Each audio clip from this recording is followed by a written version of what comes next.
that one. But she's been in a weird mood today, my dog. I don't know what's up with her. Oh well, whatever. Does she have Uh, any kind of joint issues or no, no? no, she's just been kind of clingy.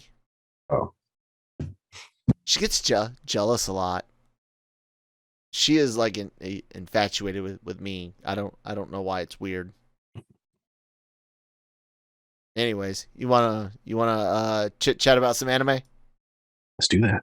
All right, welcome everybody to the Anime Verse Reviews podcast here on the Genreverse Podcast Network. LRMonline.com, the website that we fall under, where you guys can go every day for all your entertainment news, needs, and opinions. Sponsored by the show, sponsored by the good folks over at Grow Generation. A little bit more on them a little bit later. The Genreverse is wherever you find podcasts at. Google, Spotify, Apple, all that good stuff. And of course on the Genreverse YouTube channel. I'm Kyle Malone at that Kyle Malone, joined by Pulp Mythos himself. Pimp something is what was trying to come out. Pimp Mythos, what the fuck? That's a whole that is a character right there, man. No, anyways, Pulp Mythos himself, or at least part of it. Brian Brantley, what's up, bud? How you doing? Hey, how's it going? Oh man, you know what? I am not gonna lie to you when and by the way, folks, we're talking the last episode, potentially the last episode of Sabikui Bisco. I when it ended, I went, you know what? I wish it had been different, but it was okay. It was okay. And then I kid you not, today driving down the road, I went, son of a bitch. Sabikui Bisco. Gosh damn. They already told us what the ending was. The dude becomes the fucking Rust Eater. Like, that's in the fucking title, Brian. it's in the title.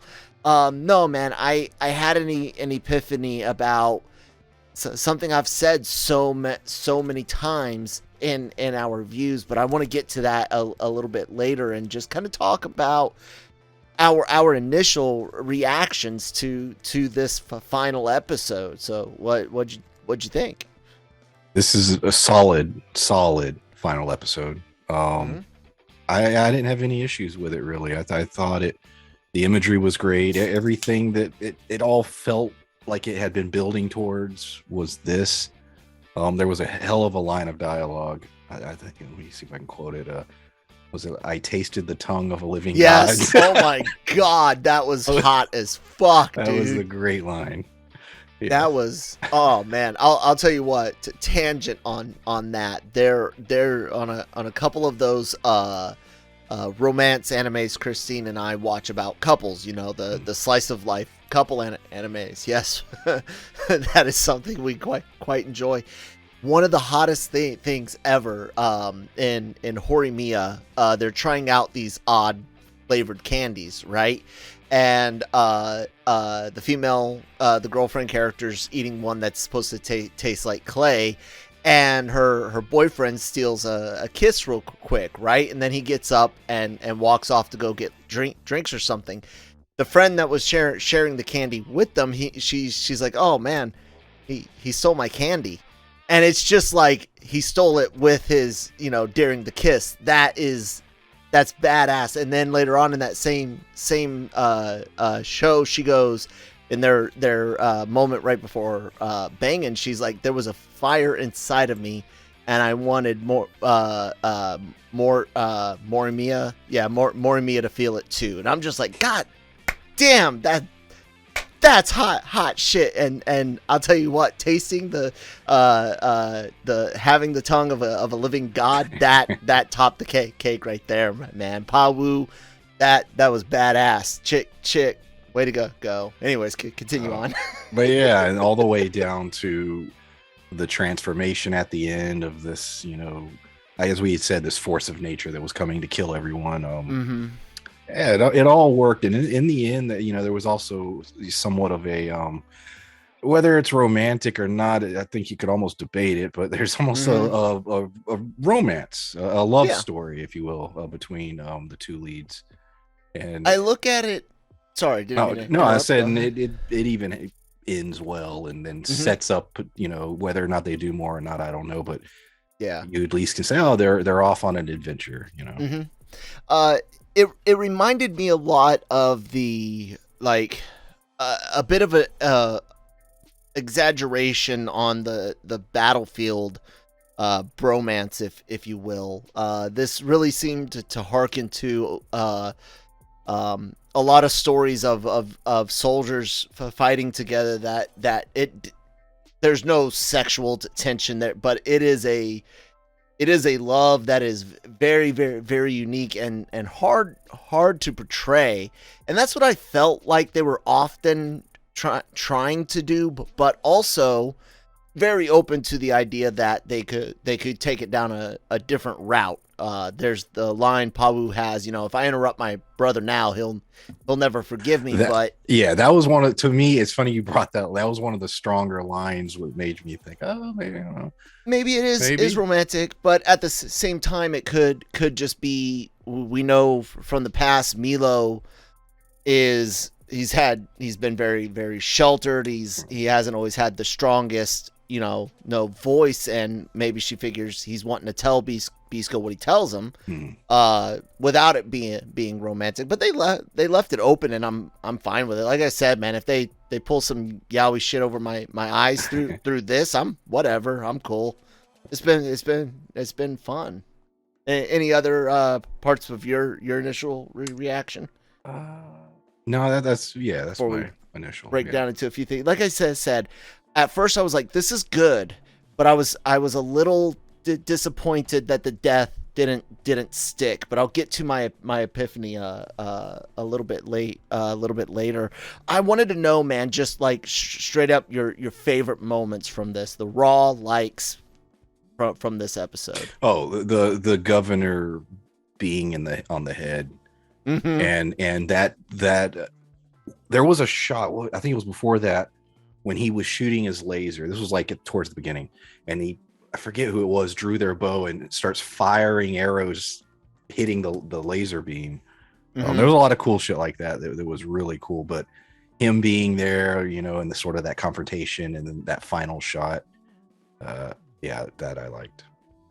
Yeah, the everything about the music build up, the archery, uh everything except replaying some of the moments from last episode felt great. I really dug the final form, and I dug using your whole party. The crabs involved, Yeah, Jobby to lesser extent, but Triol, she's there. Pawu helps split open the thing, the armor, all of it, and even Milo being, I'll be your eyes, you that just was a great shot. draw the string. Oh, I was Great. one of my concerns last week was the explanation for how Bisco returns, and And I'm okay with I it. am, and I wanted to bring that up, that Hmm. they didn't go deep, but they gave me enough, a little bit to where it's like, okay, sure,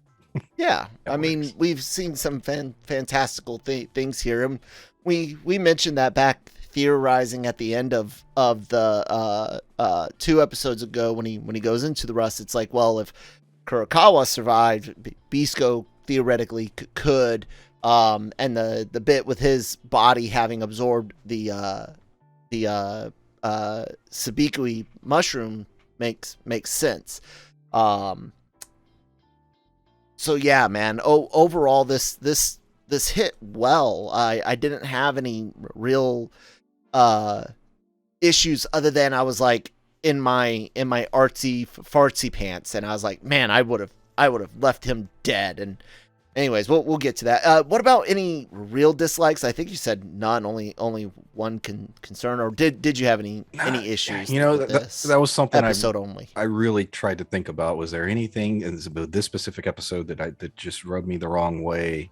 And there really wasn't, because even with the ending credits and just sort of positioning everything, I was like, yeah, that's cool. So yeah, no, okay. If it's the complaint I've had the whole season, the I don't even remember her name, Jellyfish or whatever. Triol.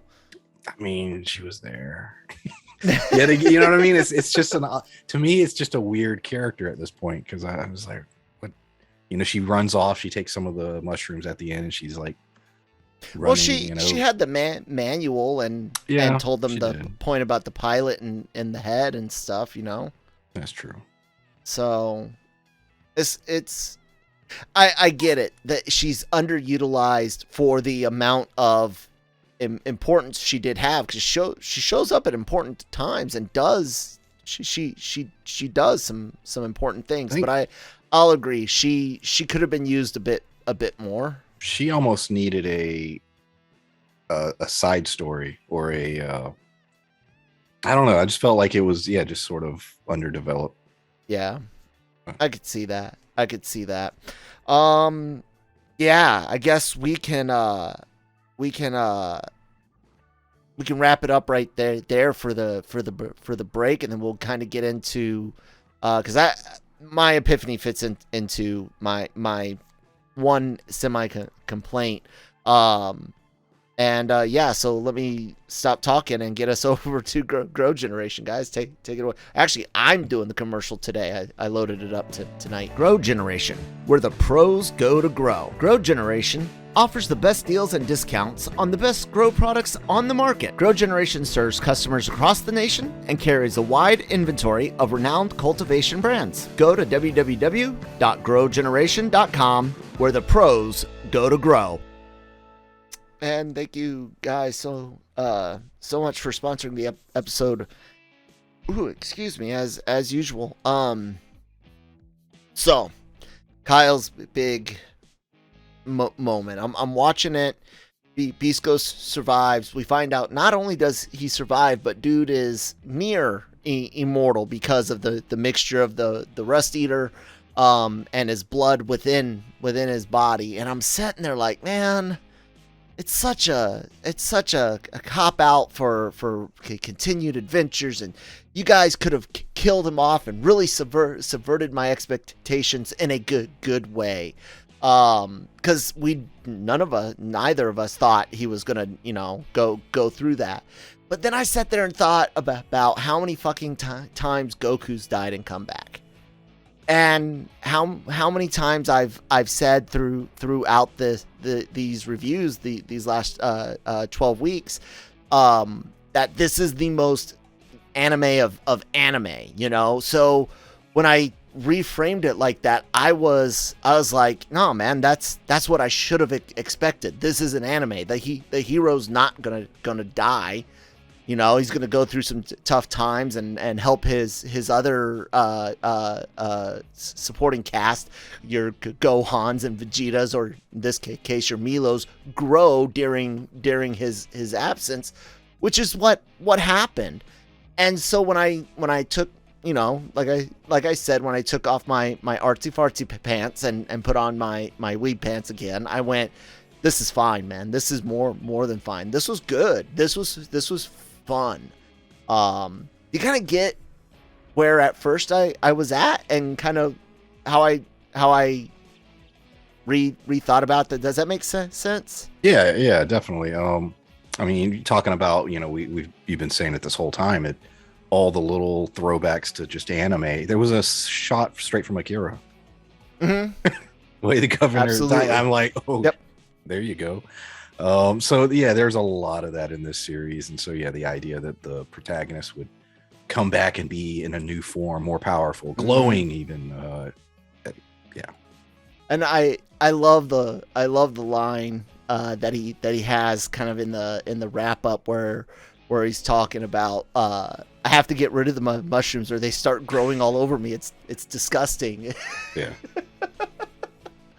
It was such a fun show and an incredible journey, and there's just this world, and I did find out that the light novels are still ongoing. From what I can read here, this didn't barely touch everything that's in the light novels. It did pretty much cover the first 10 volumes of the manga, but the next chunk of mangas, it seems to have already started. But I'm still not sure if I want to go and start reading this, or if I want to see if there's going to be like a season 2 announcement or not. But one thing I really like is that there's still potential, and this world is very, very, very, very, very diverse, you know? Yeah, and then the ending, there's so much set up with, Mm-hmm. you know, they want independence, and we still aren't real clear on the politics of their world, because we have zones where you're blocked off. We have the governor had a lot of power. Yes. Yes. And he does mention that the governments, all the like Japan itself, makes money off of treating the rust. So if Imahama, under now Governess Pawu, or Governor Pawu, however they word it, if they're saying, hey, we'll cure you, man, that's going to cause some issues. That's going to cause some conflicts with the main government and stuff like that, which they allude to in kind of the credits wrap up and stuff. I'm curious, man. Like, how would you feel about another season of this? If they announced a season 2, would you want to read ahead in the light novels or manga, or would you want to wait on a season to watch season 2? If they announced, I'd probably wait. Yeah. Okay. Yeah, I think I would too. However, if within the next, I don't know, 2 or 3 months, I don't hear about a season 2, I might look into reading the light novels, because there's more of them out than the anime. And while I was trying to look to see if I could find, you know, without spoiling too much, try to see if I could find, you know, a point that mentions Kurokawa being in Tetsuji as part of the volume plots. I didn't. I saw something about people turning into cats, and I was like, okay, I want to know, but I'll give an anime a chance. So, Brian, it's been 12 episodes. It's time, man. We've got to grade Sabikui Bisco. So what's it gonna be, man, on our A through F with pluses and minuses? What's it gonna be? Thought about this a lot. For me, this hits at around a B minus. Okay. Yes. Explain your B minus. You know, at first I was thinking of B, but then I was thinking of the overarching story and just the pacing, and I did have a few issues here and there. I think, you know, my complaints with the one particular character. I think the thing that pulls it to the, instead of just a B, I still am irritated that we didn't get more about the mushroom keepers. Yes, that's been I bring it up every week. It's been bugging the hell out of me, and so I don't know. So just thinking of it, and I'm a lore heavy guy when it comes to all entertainment I'm into, and to me that's just bugging me. If I got a little bit more of that, then, you know, maybe it would have been a higher, but a B minus. I think it's solid. I would recommend it to pretty much most people that are into anime. Yeah, I think I'd even recommend this to those not necessarily complete noobs, but the ones that I know are into weird movies but haven't seen anime. Because, I mean, the hippos are going to throw some people off early on, you know? I'm with you on it, a B minus. There were some pacing issues. There were a few things where you're like, man, you guys could have done more with T-roll, like you said. Things that they could have done with Pawu, in my opinion. horror elements I wish almost had been expanded on. I would have at absolutely times. cranked that up. That one episode Oh, dude, was so good. yeah. And that's a good point with Pau, because there were moments where the show really was focusing on her, and I was like, oh yeah, and then she would just sort of disappear. Yeah, I think just a little few structural things, and like I said, a little bit more backstory on certain things could definitely season 2. Yeah. So art and music, man. We've talked a little bit about them throughout the reviews, but here's your chance to either sing praises or shit all over the art and music, Brian. Starting with the art has been pretty consistent throughout. Obviously some episodes were budgeted a little better. I didn't see a whole lot of reused stuff. I mean, a little bit here and there, but for the most part, the series seemed to have a decent budget. It wasn't my favorite art style of all time, by any means, but it was very consistent and solid. Music was good. It was fitting. I like, by time we got to episode 12, I was, singing along to the opening credits every time. I was enjoying that. It's a good OP, man. Yeah, and the closing credits, they are saying Canada. I looked it up. I was like, are they saying Canada? They are. But yeah, it was solid music throughout. As I pointed out, when it turned into a kaiju series, the music shifted. I enjoyed that. So all in all, consistent, good. I didn't have any gripes.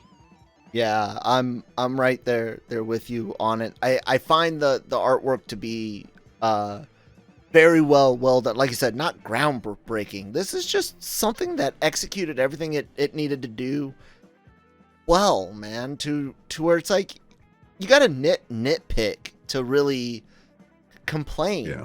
And that's a good show, man. I love that. I love even that overall our reviews as we got closer to the end of the show, as there's less and less to guess about and wonder about, the reviews got shorter, because you don't have a lot to complain about. And when the whole conversation's like, yeah, man, so anything else, and you're like, nah, man, it's good, it's golden. It's like, okay, cool, wrap it up and carry on, and that's fun. So I dug it.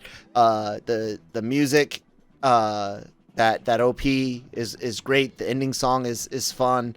Everything fits. The small pieces in between. Some of the fight music reminded me of like a Final Fantasy fight music sometimes, and I dug it. I'm not adding it to my playlist. Well, the OP is, but the rest of the soundtrack hasn't been added to my playlist. But I'm not gonna lie, man. I really did. I dig, especially the drums and that intro part for the opening. I do. So I can't wait to see more if there is more. If not, I look forward to reading about it.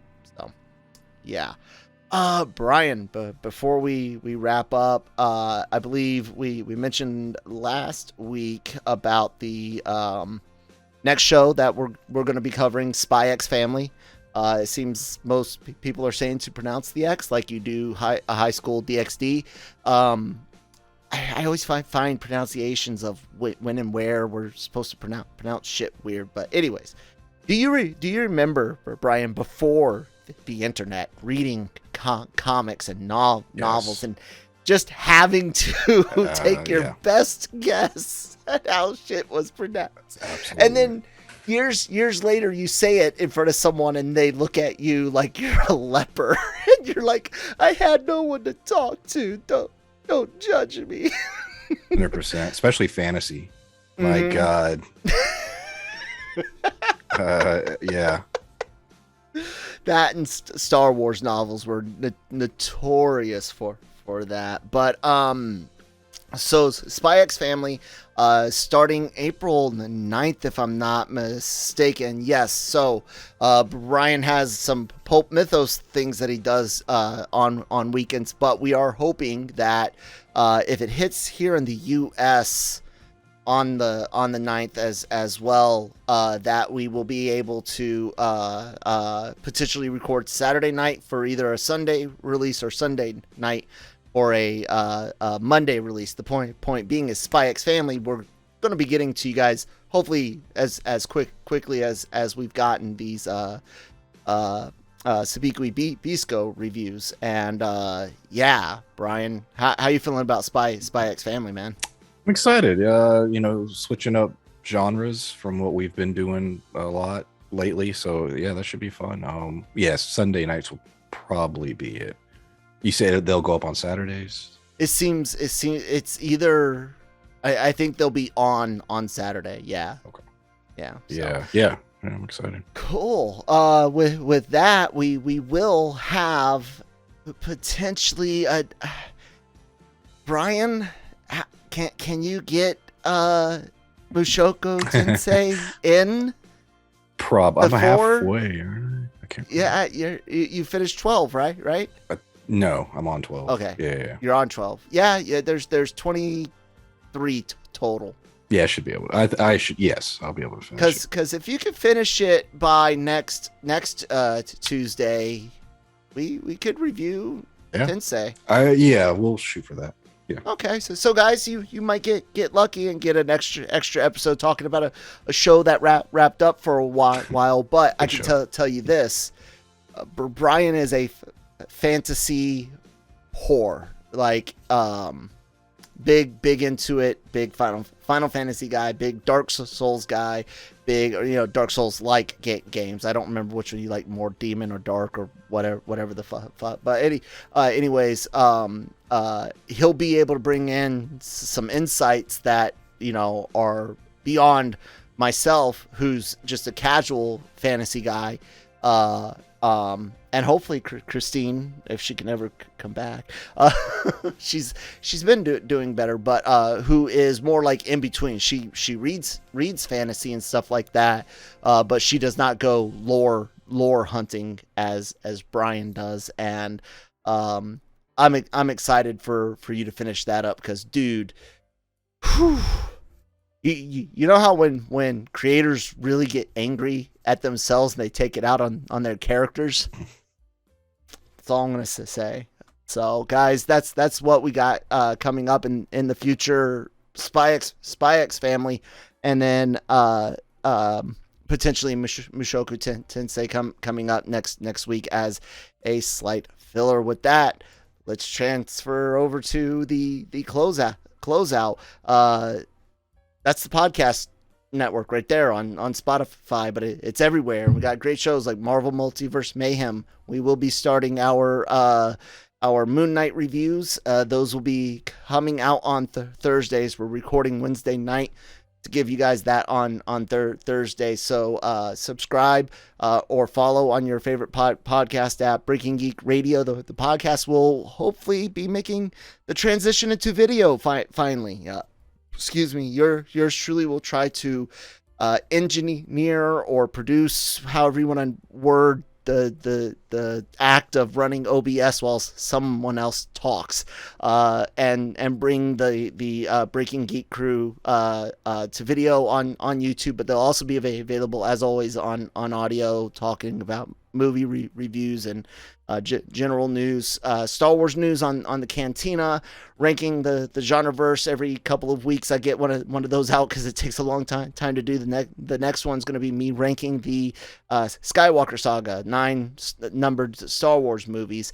And all of those go up on our YouTube channel, which you guys can subscribe to as well. Hit that red button. Here, all the podcasts go up. I also do a bunch of genre shot, like trailer reactions. I did Top Gun Maverick earlier yesterday, by the time some of you guys are watching or listening to this.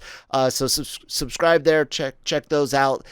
Manny is saying he wants to come back for the COG. He's waiting on the new high. He got a promotion. They got to backfill his spot so he could take that promotion. And once that happens, his mornings will be free again. And yeah, guys, maybe we'll get the Daily Cup of Genre up and running again. And yeah, all of that, lrmonline.com. Celebrity interviews, Spanish language exclusive, red carpet, blue carpet. I'm sure there's other carpets, but in person, Zoom, all sorts of things. Articles and opinion pieces, news aggregation, podcast, comic reviews. Oh my God, guys, it's just, we've been around for 20 years. We do a lot, and we love what we do. And if you've ever wanted to be a part of it, check us out. You can come down here, join the team. You could direct message myself at that Comlone on Twitter, or at the Genreverse on Twitter, or email any of us. Email Michael at lrmonline.com. He's our admin guy. If you're looking for a chance to write and get some publishing under your belt, let us know. And with that, Brian, talk about your channel, Pulp Mythos. Yeah, I'm on YouTube, Pulp Mythos. Talk about shows like Snowfall, Raised by Wolves. Just did the season finale. Hell of a show. They better make a season 3. I'd be very pissed if they don't. They yet to announce it.